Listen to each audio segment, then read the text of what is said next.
베드로와 요한이 담대하게 말함을 보고 그들을 본래 학문 없는 범인으로 알았다가 이상히 여기며 또 전에 예수와 함께 있었던 줄도 알고 또 명랑한 사람이 그들과 함께 서 있는 것을 보고 비난할 말이 없는지라 명하여 공회에서 나가라 하고 서로 의논하여 이르되 이 사람들을 어떻게 할까 그들로 말미암아 유명한 흔적을 나타난 것이 예루살렘에 사는 모든 사람에게 알려졌으니 우리가 부인할 수 없는지라. 이것이 민간에 더 퍼지지 못하게 그들을 위협하여 이후에는 이 이름으로 아무에게도 말하지 말게 하자 하고 그들을 불러 경고하여 도무지 예수의 이름으로 말하지도 말고 가르치지도 마라 하니 베드로와 요한이 대답하여 이르되 하나님 앞에서 너희의 말을 듣는 것이 하나님의 말씀을 듣는 것보다 옳은가 판단하라. 우리는 곧 들은 것을 말하지 아니할 수 없다 하니 관리들이 백성들 때문에 그들을 어떻게 처벌할지 방법을 찾지 못하고 다시 위협하여 놓아주었으니 이는 모든 사람이 그 된 일을 보고 하나님께 영광을 돌림이라. 이 표적으로 병 나은 사람은 40여세나 되었더라. 아멘. 예루살렘에 큰 소동이 났습니다. 왜냐하면 베드로와 요한이 성전 미문에 앉아 있었던 안진뱅이를 일으킨 사건이 일어난 것입니다. 그래서 70명의 공의회 의원들이 그 베드로와 요한을 불렀습니다. 그들을 위협하고 협박해서 예수 그리스도의 이름을 더 이상 전거하지 못하도록 그들의 말을 바꿀 것을 요구했습니다. 그런데요, 베드로와 요한이 그 말을 바꾸지가 않는 거예요. 어떠한 상황 가운데서도 우리가 나의 말을 지킬 수 있다. 그건 어떤 의미인지, 베드로는 의지가 굳은 사람이기에 아니면 어떤 신념으로 자신의 말을 바꾸지 않은 것인지 오늘 말씀을 통하여서 베드로의 그 분명한 신앙에 대해서 우리가 알아가기를 원합니다.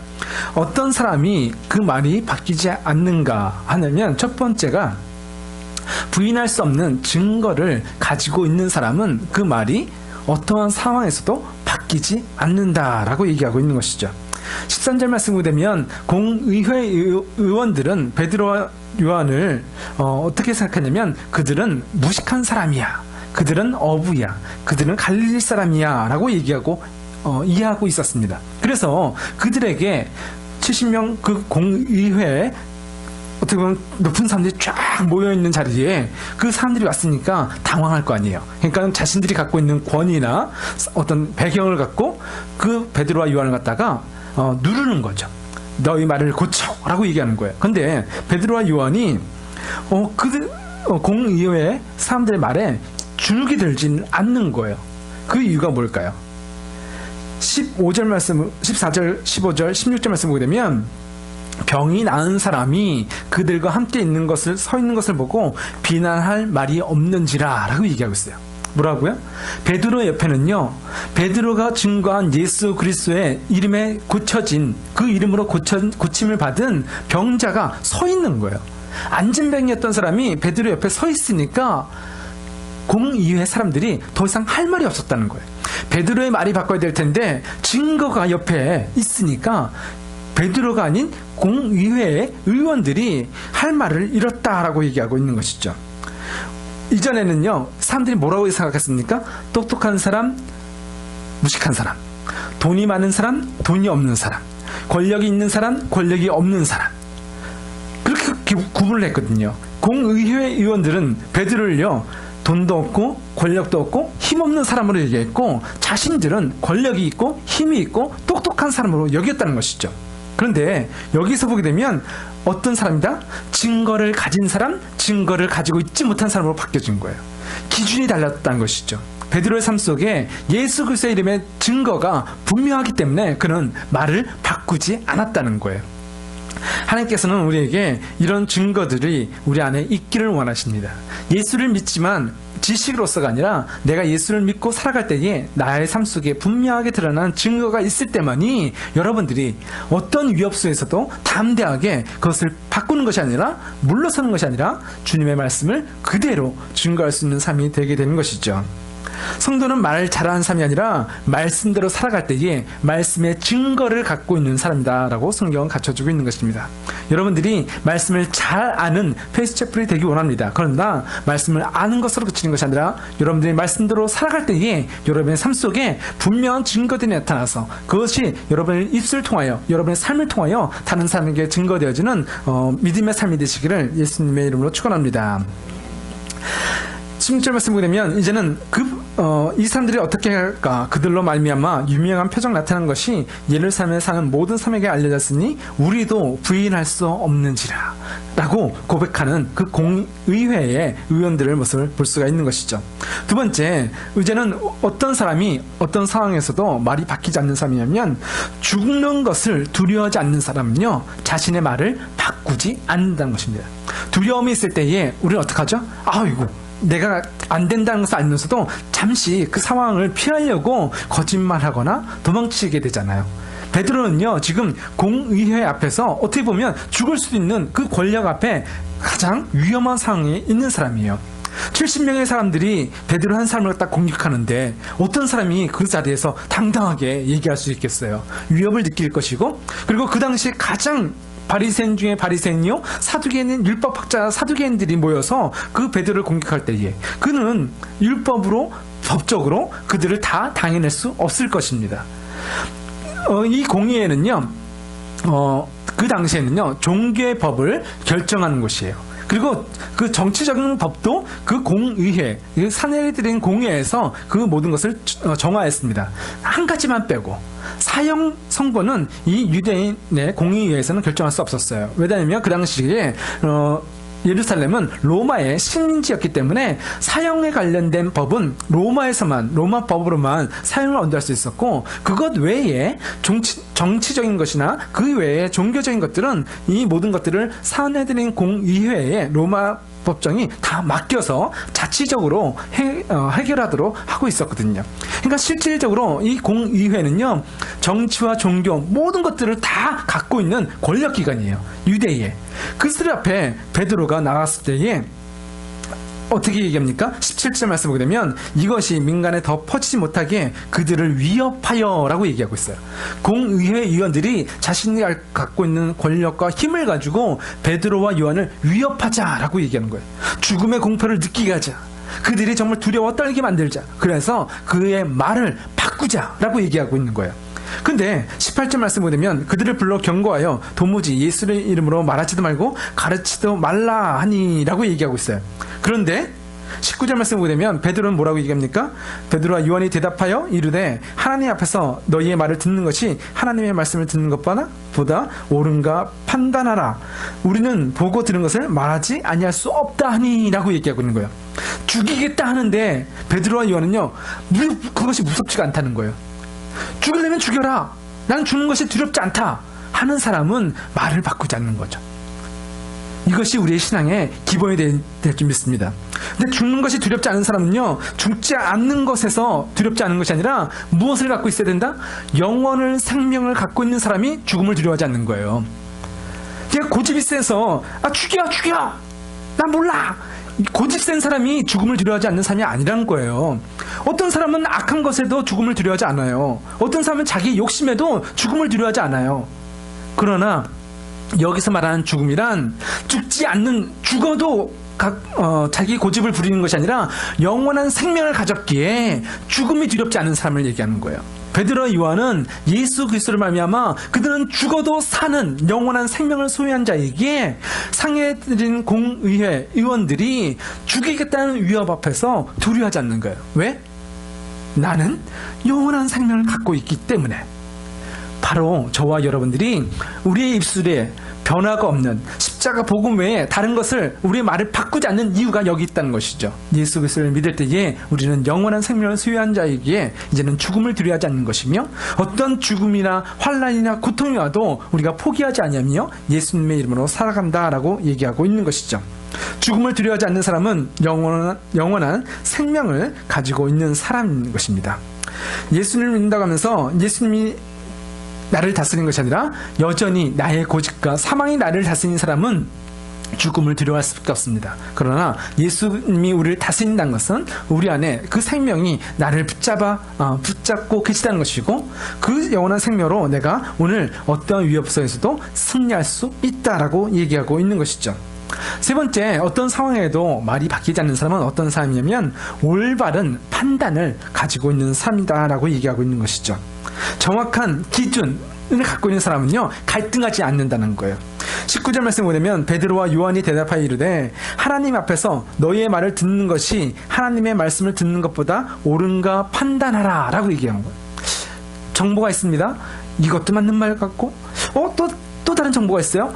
이것도 맞는 말 같고, 이 사람 말 들으면 이게 맞는 것 같고, 이 사람 말 들으면 이게 맞는 것 같아. 그럼 어떻게 되죠? 갈등을 하게 되잖아요. 지금 내가 주식을 사야 되는데 어떤 정보에서는요, 주식이 오른다고 얘기하고, 어떤 사람들은 경제가 지금 힘들어서 주식이 내려갈 거라고 얘기하는 거예요. 그럼 내가 판단을 어떻게 해야 되는 거죠? 누구 말을 들어야 되는 거야? 이 사람 말을 들을 때는 이 말이 맞는 것 같고, 이 사람 말을 들을 때는 이 사람이 맞는 것 같은데 흔들려요. 그런데요, 베드로는요, 분명한 기준이 있다는 것이죠. 그 기준은 무엇입니까? 사람이 아니라는 거예요. 위협과 공포가 아니라는 거예요. 내가 힘들고 어렵다는 것이 내 기준이 아니라 베드로에게 있어서는요, 기준인 하나님의 말씀이에요. 하나님의 말씀을 붙잡고 있으니까 누가 와서 그를 때려도, 누가 와서 흔들어도 그 기준이 변하지가 않는 것이죠. 아니야, 너희 말은 틀렸어. 나는 네 말이야, 사람의 말이 아니라 하나님의 말씀을 쫓을 거야. 누가 뭐래도 나는 예수 그리스도를 말할 거야 라고 베드로는 얘기하고 있는 것이죠. 또한 올바른 판단이란 것은 무엇이냐면 하나님의 말씀의 기준인데, 그 말씀의 기준은요, 정직이에요. 하나님 앞에 진실한 사람이란 것이죠. 진실할 때에 두려움이 물러주는 거예요. 진실할 때에, 정직할 때에 우리는 자신감이 생기는 거예요. 내가 실패한다 할지라도 내가 정직하게 한 사람은요, 자신감이 있어요. 내가 넘어졌다 할지라도 당당해요. 떳떳해요. 왜? 내 안에 거짓이 없고 정직하게 행했기 때문에. 베드로는요, 내가 돈을 벌려고 예수님의 이름으로 그 사람을 일으킨 게 아니거든요. 사람들 앞에 내가 멋지게 보이려고 그 안진뱅이를 일으킨 것이 아니에요. 그는 하나님의 말씀의 기준, 하나님의 진리로 정직하게 해야 했기 때문에, 다른 어떤 거짓이 아닌 하나님의 말씀으로만 해야 했기 때문에 누가 와서 뭐라고 해도 당당할 수 있는 것이고 정직할 수 있었던 것이고, 그 말을 바꾸지 않을 수 있었다라고 얘기하고 있는 거예요. 요새는요, 인터넷이라는 것이 얼마나 무서운지 어떤 연예인들도요, 안티팬들을 두려워하더라고요. 스타인데도, 많은 나를 좋아하는 사람이 있는데도 불구하고 누구를 조심하냐면 안티팬들. 왜? 말 한마디 잘못하면 이 사람들이 나를 어떻게 공격할지, 있는 얘기 없는 얘기를 가지고 나를 막 공격하는 것에 너무나 두려워하는 거예요. 그런데요, 세상이 나를 다 공격한다 할지라도 베드로는 하나님의 말씀의 사람이기 때문에 두려워하지 않았다라고 성경은 얘기하고 있는 거예요. 정직한 사람은 자신 있는 사람이고, 올바른 진리를 붙잡고 있는 사람은 그 말을 바꾸지 않는다는 것입니다. 올바른 기준을 갖고 있을 때에 우리는 사람을 쫓아가지 않냐고, 방법을 쫓아가지 않고, 환경을 쫓아가지 않을 수 있다라고 얘기하고 있는 것이죠. 네 번째, 어떤 상황에도 말이 바뀌지 않는 사람은 어떤 사람이냐면 분명한 목적이 있는 사람이라고 성경은 갖춰주고 있습니다. 분명한 목적과 방향을 가지고 있을 때에 그 말이 바뀌어지지 않는다라고 얘기하고 있는 것이죠. 20절 말씀을 보면 우리는 보고 들은 것을 말하지 아니할 수 없다 하니 라고 얘기해요. 나는 분명한 목적과 해야 될 일이 있어. 그것은 무엇이냐면 예수 그리스도의 십자가의 복음을 말하는 것이야 라고 얘기하고 있는 거예요. 내가 사는 이유는 내가 잘 먹고 잘 살려고 하는 것이 아니라, 안전하게 사는 것이 아니라, 내가 죽는다 할지라도 예수 그리스도의 십자가의 복음을 증거하는 것이 하나님이 나를 창조하시고 나를 사도로 부르신 이유기에 나는 그 일을 멈출 수 없다, 나의 말을 바꿀 수 없다라고 베드로는 그 공의회의 사람들에게 담대하게 선포할 수 있는 것입니다. 갈라디아서 2장 20절에 사도 바울은 이렇게 고백합니다. 내가 그리스도와 함께 십자가에 못 박혔나니 그런즉 이제는 내가 사는 것이 아니요 오직 내 안에 그리스도께서 사시는 것이라. 이제 내가 육체 가운데 사는 것은 나를 사랑하사 나를 위하여 자기 자신을 버리신 하나님의 아들을 믿는 믿음 안에서 사는 것이라 라고 얘기하고 있는 것이죠. 내가 사는 이유는 무엇이다? 예수 때문에 산다. 내가 사는 이유는 무엇이다? 예수 그리스도의 이름을 선포하는 그 이유 때문에 살아간다 라고 사도 바울이 얘기하고 있는 거예요. 그 분명한 목적이 의식이 있을 때에 우리는 죽음을 두려워하지 아니하며 어떤 환경을 두려워하지 아니하며 우리의 입술의 고백을 지켜갈 수 있다라고 얘기하고 있는 것이죠. 세상의 주인은 힘과 유혹이 아닙니다. 세상의 주인은 오직 창조주 하나님이신 것이죠. 그분을 우리가 쫓아갈 때에 우리는 우리 입술의 고백이 변하지 않는 삶을 살아갈 수 있다는 것입니다. 세상은 예수님을 전하지 못하도록 위협하지만 하나님의 창조에 지음받은 우리의 모든 발걸음들을 막을 수 없다라고 성경은 얘기하고 있는 것이죠.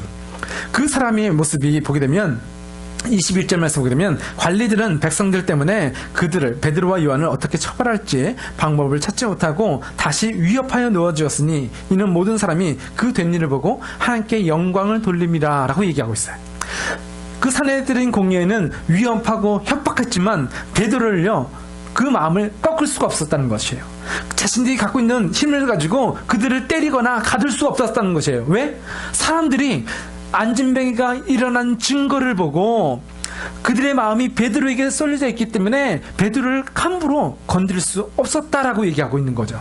우리가 믿음으로 살아갈 때에 하나님은 그 모든 상황 가운데서 우리를 지키시고 인도하는 것을 믿으시기 바랍니다.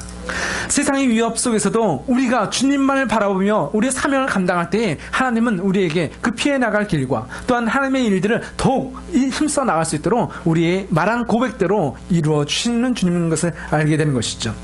22절 말씀 보게 되면 이 표적으로 병 나은 사람은 40살이 되었다, 40살이 된 사람이었다라고 성경 갖춰주고 있어요. 이것은 무엇이죠? 그가 40년 된 병자라는 것을 얘기해 주는 거예요.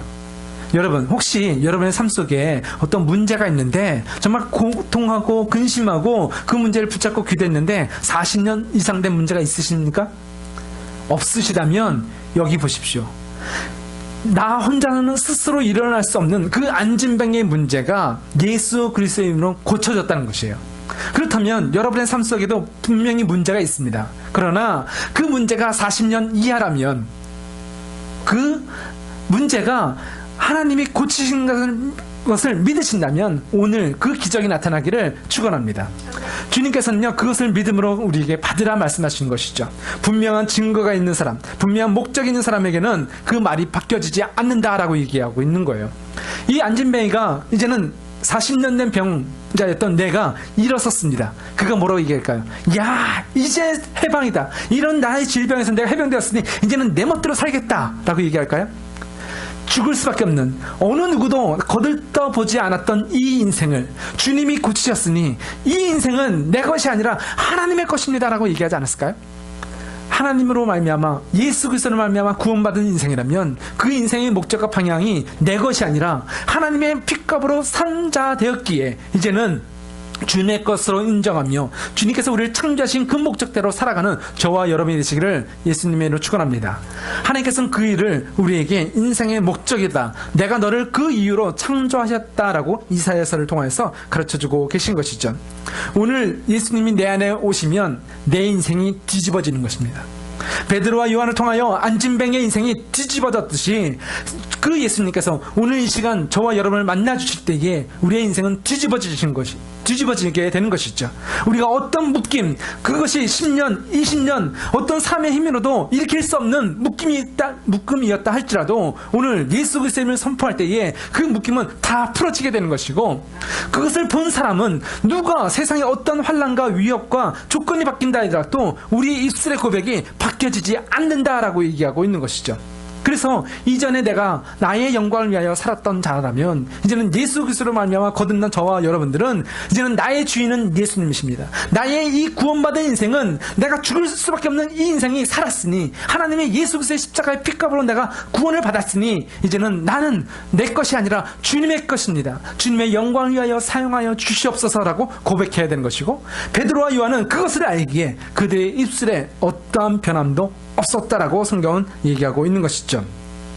어려움 때문에, 두려움 때문에 예수를 부인하고 세상으로 도망쳐가는 것이 아니라 어려움 때문에 예수를 더욱 부르고 어려움 그 문제 때문에 예수님께 매달려서 이 병자와 같이 고침을 받는 저와 여러분이 되어야 될 줄 믿습니다. 그 능력의 체험이 오늘 이 시간 우리 안에 임하시고, 또한 그 믿음의 고백이 삶의 증거가 되어 우리가 어느 상황이나 누구를 만나든지 어떤 장소에 있든지 예수 그리스도를 증거하시는 삶을 살아가시기를 예수님의 이름으로 축원합니다. 기도하시겠습니다. 주님, 감사합니다. 나의 마음속에 있는 문제들, 병든 나의 마음들, 몸과 육체를 주님 앞에 내어놓습니다. 주님, 40년 된 병자를 고치셨듯이 주님, 나의 문제를 고쳐 주시옵소서. 나를 만나 주시옵소서. 내가 세상의 것으로 흔들려가는 것이 아니라 이제는 부인할 수 없는 증거, 예수 그리스도의 십자가의 복음의 능력을 가진 삶이 되기 원합니다. 죽는 것이 두렵지 않은 영원한 생명을 가진 삶이 되기 원합니다. 올바른 판단, 하나님의 말씀을 붙잡는 삶이 되기 원합니다. 그리고 나의 이 남은 삶이 이제는 주님의 것이기에 주님의 영광을 위하여 쓰임받는 삶을 살아가기 원합니다. 그 믿음의 결단 위에 주님 성령 하나님 우리의 고백을 받아 주시옵시고, 또한 그 결단대로 그 말씀대로 살아갈 수 있는 능력도 허락하여 주시옵소서. 감사합니다. 예수님의 이름으로 기도드립니다. 아멘. 우리 찬양 드리고